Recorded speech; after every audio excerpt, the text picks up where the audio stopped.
Bike scooty মুখোমুখি সংঘর্ষে গুরুতর আহত হলেন 4 জন। এর মধ্যে গুরুতর 3 জন। দুর্ঘটনাটি সংঘটিত হয় শনিবার দুপুর 12:30টার দিকে কাবুগঞ্জ জনতা কলেজ সংলগ্ন 306 নম্বর জাতীয় সড়কে। দুর্ঘটনায় আহতদের উদ্ধার করে আশঙ্কাজনক অবস্থায় পাঠানো হয়েছে শিলচর মেডিকেল কলেজ হাসপাতালে। মুখোমুখি সংঘর্ষের প্রচণ্ড শব্দ শুনে দৌড়ে আসেন স্থানীয় মানুষ। আহতদের উদ্ধার করে তড়িঘড়ি করে শিলচর মেডিকেল কলেজ হাসপাতালে পাঠিয়ে দেন। প্রত্যক্ষদর্শীরা জানিয়েছেন, স্কুটিতে একজন যুবক ও একজন মেয়ে ছিল, বাইকে ছিল 2 যুবক। স্কুটিতে থাকা 2 জন সোনাই কাপ্তানপুরের সিদ্দিক আহমেদ বয়স 18 ও উলামা বেগম বয়স 20 বলে জানা গিয়েছে। বাইকে থাকা 2 জনের নাম জানা যায়নি এখন পর্যন্ত। খবর পেয়ে পুলিশ ঘটনাস্থলে উপস্থিত হয়ে দুর্ঘটনাগ্রস্ত গাড়ি দুটি উদ্ধার করে নিজেদের হেফাজতে নিয়েছে।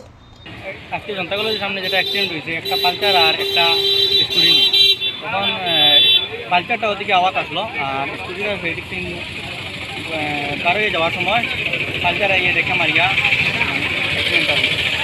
স্কুটির মাঝে একটা মেয়ে আর একটা ছেলে আসলো আর পালচারের মাঝে 2টা ছেলে আসলো।